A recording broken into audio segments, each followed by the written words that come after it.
Hey guys, how's it going? Ghostly Rich here today, and guess what? I got another Mopar box here, thanks to our guys at Go Auto. Open it up and see what we got here. Oh look, they were so nice, they gave us cardboard styrofoam. But then there was more. Let's just keep on peeling this. It's like a big snake. Rah! Rah! And then that'll fall. So, here we have a Mopar cold air intake pipe. Nice. So there's the pipe. The filter. Let's take a look at this filter. I know a lot of people were like, oh, why aren't you using K&N? And K&N is great. Don't get me wrong. I have a lot of friends who love K&N. You just got to be careful with your valves and the oil from them. Apparently, again, I'm not going to start a big rant saying how bad it is when I can't really nor confirm or deny any of the claims. So, as we see here, they gave us some zap straps. Oh, how nice. A tubey, some mounts, the box, because of course in an off-road you want to box that off so it looks pretty and keeps you from hydrolocking, because that's the last thing you want to do. And then we've got our weather seal for the box. So I'm gonna go bring this stuff to the garage and we're gonna quickly go put this sucker in. So the first step, of course, is to pop your hood. Once you pop your hood, grab your engine cover, pull up on it, and pull up on it. Lift this bad boy off. Put it off to the side. Ta-da! Next thing we gotta do is loosen off this screw right here. See that? It's attached right to the throttle body here. We're gonna undo that screw and this screw. And then, while we're doing that, if you want to, see these silver clips? 1, 2. There's going to be a third one down here. So if you're changing your air filter, it's pretty easy. You just go off there and there. And then guess what? You should be able to just lift this out if you want to check on your air filter.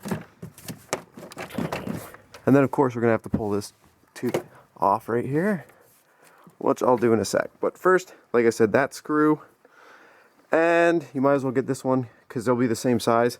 It'll be a flat blade or probably a 7 or an 8 mil. And these ones look like they're going to be 10 mils up here. Okay, so once you get those clips off, like I showed you in the last one, even if you only undo this, all you're going to do is pull back on here. If you look, after you loosen this, just wiggle, wiggle, pull back. These are just two 10 mil bolts, so you pop those out as I showed you and pointed at. Just pop those, and then you'll have the one tube which is right here, which is going into here. And all you're going to do is pull back, wiggling slowly like this, and it comes right off. So once those clips are like that, even if you haven't undone this one yet, as long as you got these two, this flat blade done, all the clips popped. Mine came off like that because I did that. But yeah, now you got this off. Ta-da! We'll lift that over here. And then we just have ourselves one clip right here, which is, well, see if I can show you here. Squeeze it, squeeze the bottom edge here and slide out. We'll lift this off to the side and just put this over here for a second. After we put that over there, pull our filter, and we'll look inside of here. And I'm just going to take a quick look here and see how this is all holding in here. So this is pretty easy. Here I'm looking for screws, and all it does is pull up. Ta-da! That's out of the way. After that's there, just grab these, squeeze them out like this. Ow. There we go. All three are squeezed out. So if you're looking at the front end of your vehicle, you're going to go past the radiator, and right there you're going to see a black screw, which is going to be probably about an 8 mil. All you're going to do is loosen this right here. I've already got mine loose, but just showing you, and you want to loosen that screw off. And just hold on to it. And then now it's time for reassembly. So if we pull our intake pipe out, you will see there is a hole. And if you open up that package of accessories you get, you will have a grommet.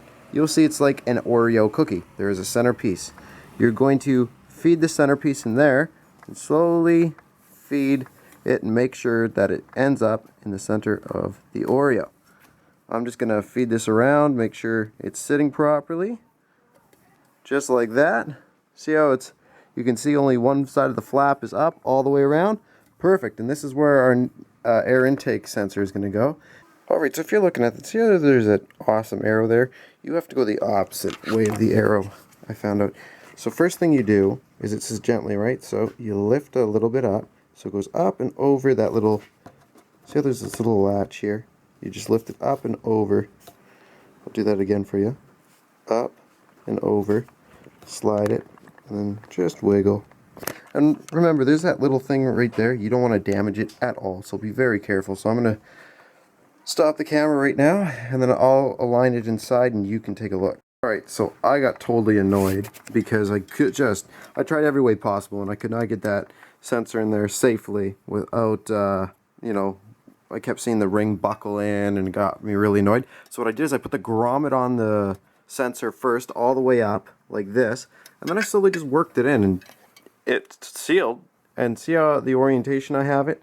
That's how you want it. And of course, if you want to match it up to anything, meet this angle with that angle. See where that tab ends?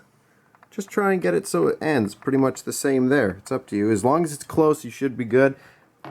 And like I said, so you just follow that onto here. And then now we're going to start putting this piece on. Now, apparently, this piece has a product number, which it does, which will go over here. And the product number, it says, goes right on here. So now that I've seen the product number, I'll go from there. Okay, so as you can see, I put it on here. Make sure these are as good as you can. See how it's pretty equal on the band. That's just OCD speaking for you. And the other thing is you just don't want these cockeyed because it will encourage it to slip. That being said, make sure you loosen these up a bit. I noticed mine from the factory is super tight, so when trying to get it on, it was kind of bad. And if you still feel a lot of resistance, if you want, put a little bit of hand soap. Just don't put it near the edge because you don't want it inside the pipe. So just put a tiny bit of hand soap, not barred, but even if you use dish soap, tiny little bit, and it slides right on. From there, as you can see, this was the side, like I showed you, that had the product number. It's on this side. And then from here, I'm just going to get ready to start assembling inside the vehicle. So with the two supplied zap straps that they give you with the little threaded piece on the end, see how you have a bolt in there? You're just going to slowly thread these in to that bolt. Might need two hands for this, but yeah, you just slowly turn it in and it will tighten. I just first usually put a little bit of pressure on it, and then it usually gets, yeah, there it is. Now it's in the bolt. Now once it's in, you'll feel it tighten up. Go one more round with this. Make sure you don't strip it. And then once it's facing that way, so see how I have it here? I want it to match. So it goes around from this way, down and feeds out through the back. And again, just make sure this is nice and just a little bit secure like so. Tighten it, but see how it's just barely squishing this? You don't want it to squish much more than that. It's just here to hold this. If you can even avoid, like, see how it's got a mini indent? That just shows me it's not going to slide back and forth. Do not fucking wrench on this. If you do, you'll cut this and it'll be, not cut it, but you'll squeeze it shut and then it's useless. So you got to find your in between. Like I said, mine's barely even has an indent pressed in it. You take a look at that. It sinks in a tiny bit. Alright guys, so if you've ever done a door trim, you'll know how to do this. It's got the, see how it's got the centerpiece here? All you do is just slide it onto the metal and it goes. Well, let's show you what happens here. So, you know there's this corner which is going to be on the top. If you put the box here, you know you're doing it right, because you got the hole down there. And let's see if I can show you. It's just like this, long ways up. So, if you take a look, there's a metal, see those two little stances? Those two little feet? There's a clip in there. So, you have to line that clip up on the corner, kind of bend it around, bend the clip a little bit, and then slide it down and it'll hook on here. It says nothing about that in instructions. Thanks, instructions. And then once you get it on here, then you can work this side over here and this side over here, and you'll see there's overlap. From here you can trim it. And that's what the instructions do say. And then again, to go around here, there will be another thinner gasket which you're going to put on. And all you do is make sure you start. I started here at the bottom because that'll be at the bottom. I don't want it to be seen, like wherever I make my cut. So again, all you're gonna do is slide it on, just like a weather seal.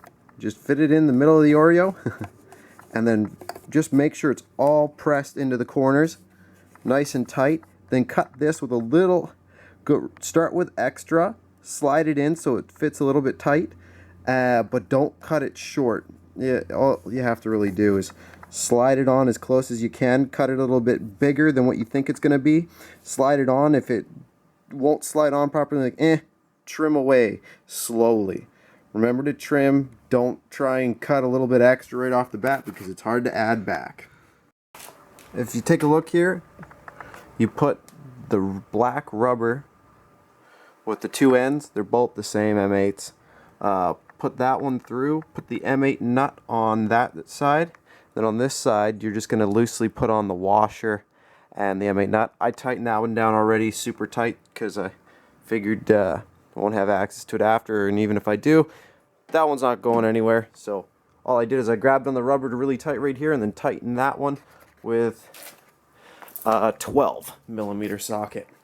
So now you need to locate these and the two screws right here. So first thing you're going to do is see those two little silver pieces that I've put in? You're going to put those on top of there. Then you're going to put this in here. And remember that black screw we pulled out from the radiator? You're going to put that through that mount and back into the radiator. I'll show you why in a sec. Just do what I say there. Line those two up like that. Put that over there, like I said, back to where the black bolt is where we took out on the radiator, and just loosely tighten that. It's going to help hold our shield for the next part. That'll be a little bit tricky. Now loosely line up. See these bolts? You're going to just drop them through there, the silver spacer there, metal spacers, so they just drop through like so. Now on the bottom of those, you're going to have to reach around to do this. You're going to take a washer and a nut in each hand, and from the bottom slide the washer on and then tighten the nut. Well, that's why this is good to have that third set of hands. You're going to have to put pressure on up here so that way you catch the head or catch the tip of the screw. And the good thing is you can sort of watch, but it's all about feel. So reach around from here, put the washer on, then put the nut on. So cool little thing for you. Remember I told you, so you're just dropping the screw through the heat shield into the metal, and then it goes under the plastic. And under the plastic you put the washer and then the bolt. I've got it done now. It was just some, I'll show you how I go underneath to do it. Just like this. Went underneath this hose here and then just held it there. If your engine's really hot, you're going to cry because that'll burn your arm probably. So you might want to do that with a long sleeve. But yeah, and then same way for the other one. Just reach underneath, and then I was able to get it on. Took a little bit of time, but now we have to put a 10mm wrench on one side, and then we got to tighten it with the ratchet up here, or do whichever way you want. Just need a 10mm on the bottom bolt and a 10mm up here, and we'll tighten those two bolts up. So after you're done here, as you can see, all I've done is I tighten these up and these ones up. For torque specs there, I didn't see any on the page, so all I did is I did it until I couldn't. I grabbed it with one hand and moved it with my hand and couldn't really put any more on. You got to remember, this is plastic, so it's still going to absorb some anyway of the squishiness. You don't want to go too hard, otherwise you'll break it. Just make sure it's nice and snug. You got that washer on there to hold that, and then right here, this is going straight into plastic, so just be nice and gentle with it. Go in, put it at the same resistance pretty much that you pulled it out. And for me, I pulled it out pretty easy. So once you get that out, next thing we're going to do now is feed in our intake pipe from here to here. So give me one sec. Alright, so the first thing I did is I took off that 10mm bolt and washer. If you remember, that was those two big ones right here. Sorry, those are 12mm. And I took those off with my hands, so that way I had more lifting room, maneuverability. And then I put that in sort of in here first, like so. Went in, and then I just worked this up and around the coolant lines and had it sit up in here. If you take a look, it's a tight fit. This is on here now, but this is so close to the plastic, but it's just off of it, so that's good. Again, I'm gonna have to feed my hand in here to get that 12mm bolt back on. Our hose is gonna go right here once we put our new clamp on, which is right here. So first thing we gotta do is just do this. And again, whichever way you want to do it, I like to have them facing the back like this. And then this will just go right on there like so. And then we'll tighten it down. People are very different opinion when it comes to these. They say don't over tighten them, don't under tighten them. And I can definitely attest to don't under tighten them, because if these slip off, like especially over here, your engine can start making weird noises. And this, it isn't too bad. In my GTI I had it happen, and it made a whole lot of weird noises, which scared the heck out of me. So I can attain to saying don't let that happen. So right now what we're gonna do is just slowly, like, I'm gonna take this sensor, don't forget to plug it in or you would most definitely get a check engine light. So we'll plug that in over here. So our sensor's now clicked in. This is all done. We're gonna tighten these two up, tighten this bolt down here up, and then we're gonna tighten this up right here. So give me one sec here. Alright guys, so once you've tightened these two, make sure if you want that they're pretty close to lined up to you. Again, it all depends on your OCD. Going further ahead, make sure your connector is nice and connected right here. You don't want any check engine lights. Next thing you want to do is come up to this hose, make sure this isn't cockeyed. When you tighten this, tighten it up nice and tight. Again, go by feeling. If you start thinking you're going to bend it, don't tighten anymore. Just get it pretty close to that point, so that way you know this isn't going to back off. There isn't a lot of room for stuff to back off here, so just after, say, you know, your first even 100 kilometers, double check these, make sure they're going. Do 100, then 500 kilometers, and then from there, you know, you're good. I tucked this in back here because I didn't want that to be too noticeable from the front end, but yeah, I just slid this on. This is as far as it goes. I kind of wish it would sink farther back personally, but I guess they're just trying to make it so it's out farther to keep it away from the heat of the engine. Good on them, I guess.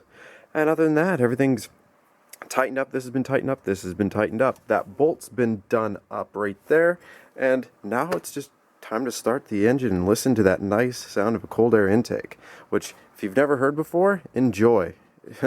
You'll soon know that it sounds just, there's nothing to say about it. Just try it. Other than that, like the video, subscribe for more.